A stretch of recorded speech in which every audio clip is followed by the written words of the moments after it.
ফুটন্ত জলে একটা গোটা বাঁধাকপি সেদ্ধ করে ভিন্ন ধরনের এই রেসিপিটি হলো আজকে আমার তৈরি করা রান্না। বাঁধাকপি দিয়ে বিভিন্ন রকম রান্না আমরা করে থাকি এবং খেয়েও থাকি। মাঝে মধ্যে যদি বিশেষ করে নিরামিষের দিনগুলোতে একটু অন্যরকম রান্না করে খাওয়ানো যায়, দেখবেন সকলেই খাবেও খুব ভালো এবং রুচিরও পরিবর্তন হবে। তাহলে বন্ধুরা চলুন আজকে দেখে নেওয়া যাক। নমস্কার বন্ধুরা, আমি কাকলি ফুডিতিপুনি চ্যানেলে সকলকে স্বাগত জানাচ্ছি। একটা মাঝারি মাপের বাঁধাকপি নিয়ে নিয়েছি এবং তার গোড়ার অংশটা ছুরি কিংবা বটির সাহায্যে এভাবে কেটে নিয়ে গ্যাসে কড়াইতে গরম জল দিয়ে তাতে গোটা বাঁধাকপিটাকেই সেদ্ধ করবার জন্য দিয়ে দিলাম। ছোট ছোট করে কেটেও বাঁধাকপি আমরা সাধারণত সেদ্ধ করে থাকি বা এখানেও করা যেতে পারত, কিন্তু একটা বিশেষ কারণেই এরকম গোটা বাঁধাকপিটাই আমি সেদ্ধ করবার জন্য কড়াইতে দিয়ে দিলাম। একটা ঢাকনা দিয়ে কিছু সময় অপেক্ষা করব আর গ্যাসের ফ্লেমটা মিডিয়ামে রেখে দেব। যতক্ষণে বাঁধাকপি সেদ্ধ হচ্ছে ততক্ষণে এই রান্নার একটি বিশেষ উপকরণ ডাল। এই ডাল, মটর ডাল আমি আগে ভিজিয়ে রেখেছিলাম এবং দেখুন যথেষ্ট ভিজে গিয়ে ফুলে উঠেছে মটর ডাল। এই মটর ডাল মিক্সিং জারে দিয়ে সঙ্গে দিয়ে নেব কাঁচা লঙ্কা, হিং আর জিরের গুঁড়ো, লবণ দিয়ে ভালো করে বেটে নেব। ওদিকে বাঁধাকপিও টকবক করে জলে ফুটে উঠেছে, দেখে তো মনে হচ্ছে ভালোই সেদ্ধ হয়ে এসে গেছে। এবার গ্যাসের ফ্লেম বন্ধ করে সেদ্ধ বাঁধাকপি একটা ঠান্ডা জলের একটা পাত্রে গোটা বাঁধাকপিটাকে ভিজিয়ে দেব, তাতে করে বাঁধাকপিটা বেশ সতেজ থাকবে। ওদিকে মিক্সিতে ডালও বাটা হয়ে গেছে। বাটা ডাল একটা পাত্রে ঢেলে নিচ্ছি। এরকম একটু ঘন ঘন ডাল বাটাটা হলে রান্নাটা করতে কিন্তু একটু সুবিধে হবে, বেশি যেন পাতলা না হয়ে যায়। গোটা সেদ্ধ করা বাঁধাকপি এবার ঠান্ডা জলে যে ভিজিয়ে রেখেছিলাম, চুবিয়ে রেখেছিলাম, সেখান থেকে তুলে নিচ্ছি এবং ভালো করে চিপে ভিতরের জলটাকে বের করে নেব। গোটা বাঁধাকপির যে একটা লেয়ার থাকে, সেই লেয়ারগুলো এবার আলগা করে করে ছাড়িয়ে নেব। গোটা বাঁধাকপিটা সেদ্ধ করেছিলাম ঠিক এই কারণেই, এই লেয়ার্স করা পাতাগুলো রান্না করার সময় কাজে লাগবে। বেশ কয়েকটা বাঁধাকপির ওপরের আস্তরণ আলগা করে নেওয়ার পরে মাঝখানের যে অংশটা সেটাকে এভাবে কেটে নিচ্ছি টুকরো করে। দু টুকরো করে নেওয়া বাঁধাকপির এক একটা টুকরোকে আরও ছোট ছোট করে পিস পিস করে নিচ্ছি, কেননা এই পিসগুলোকে মিক্সিতে দিয়ে বেটে নেব। মিক্সিতে দিয়ে নিচ্ছি। যখন মিক্সিতে বাটা হবে তখন স্বাদ অনুযায়ী লবণের ব্যবহার করে এই বাঁধাকপি বেটে নেব। দেখুন কি সুন্দর বাঁধাকপি একদম মিহি করে বাটা হয়ে গেছে এবং সাদা ধপধপ করছে। এই মুহূর্তে আমি কোনো হলুদের ব্যবহার করিনি।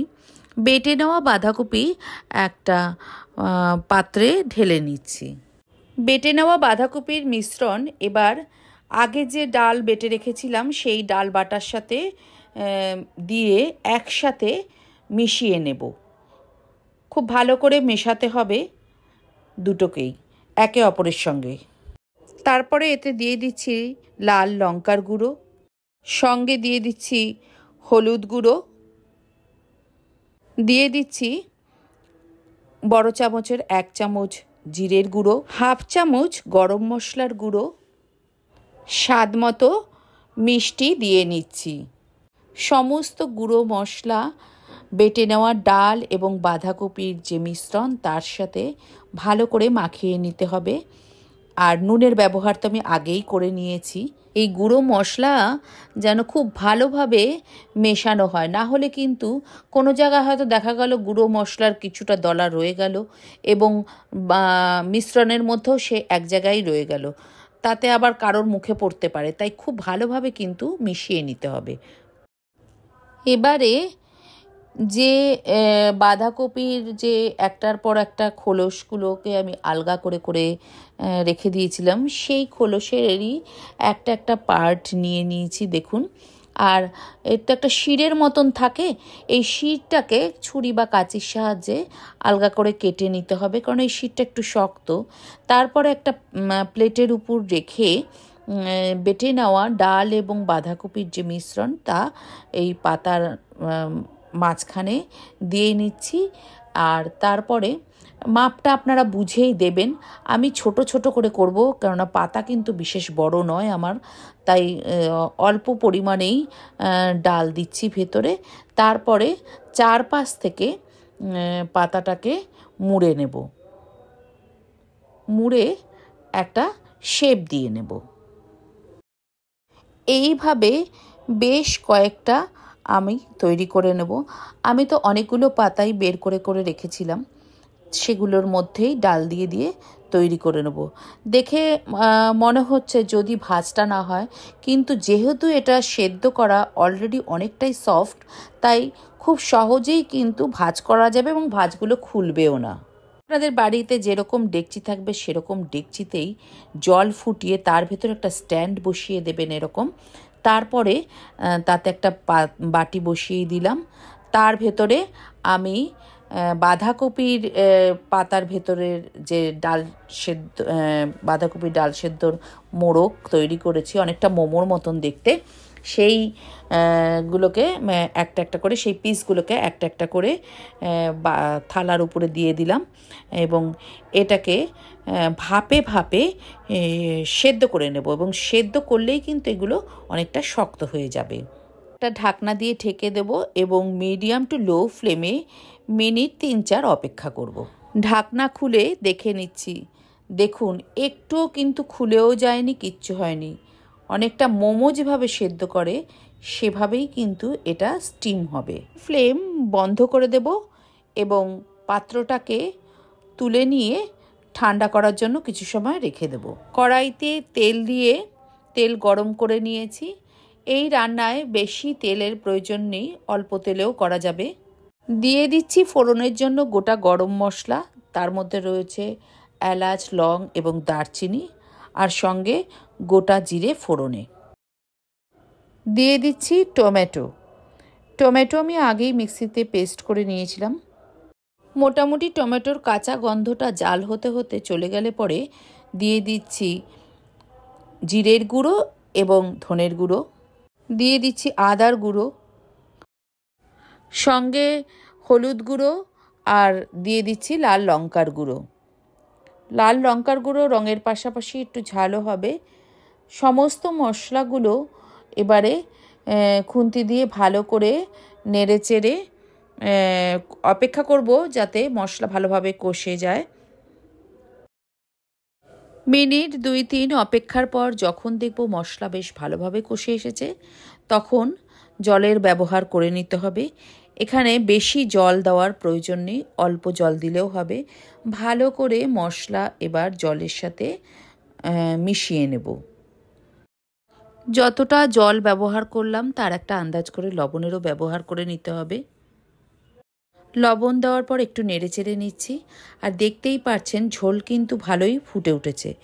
এবারে আমি ওই বাঁধাকপির পাতার মোড়কে যে বাঁধাকপি বাটা এবং ডালের মিশ্রণ রয়েছে, যেটা আমি ভালো করে ভাপিয়ে নিয়েছিলাম বলে যথেষ্ট শক্ত হয়ে গেছে এবং পাতার মোড়ক কিন্তু খুলে যায়নি, সেই পিসগুলোকে ঝোলের মধ্যে এক এক করে দিয়ে দিচ্ছি। ঝোলের সাথে এই বাঁধাকপির নতুনত্ব রান্নার যে পিসগুলো, সেগুলো কিন্তু ভালোভাবেই ফুটছে।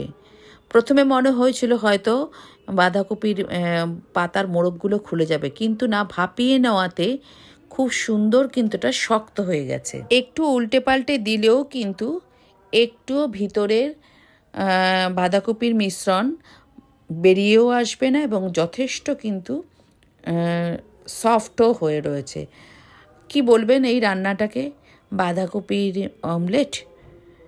নিরামিষের দিনে কিন্তু এইরকম বাঁধাকপির নতুন রেসিপি তৈরি করে খাওয়া যেতেই পারে। ওপর থেকে ধনেপাতা ছিটিয়ে একটু নেড়েচেড়ে নিচ্ছি। রান্নাটা হয়েই গেছে এবং গ্যাসের ফ্লেম বন্ধ করে দিয়ে গ্যাস থেকে নামিয়ে একটা পাত্রে রান্নাটা ঢেলে নিচ্ছি। এই রান্নাটায় বেশি ঝোল বা রসা যাই বলি না কেন রাখার প্রয়োজন নেই এবং যেটুকুও থাকবে দেখবেন সেটুকুও ঠান্ডা হলে পরে টেনে যাবে।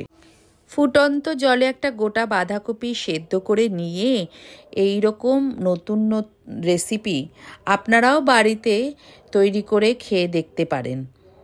আশা করি ভালো লাগবে। যদি আমার রান্না করা এই ভিডিওটি ভালো লাগে তাহলে ভিডিওটিকে লাইক, শেয়ার এবং চ্যানেলটিকে সাবস্ক্রাইব করে দেবেন। পাশের বেল আইকন প্রেস করে দেবেন যাতে করে নতুন কোনো ভিডিও নোটিফিকেশান আপনাদের কাছে পৌঁছে যায়। দেখা হবে নতুন কোনো ভিডিওতে নতুন কোনো রেসিপির সঙ্গে। ভালো থাকবেন, সুস্থ থাকবেন, অবশ্যই আমার সঙ্গে থাকবেন। ধন্যবাদ।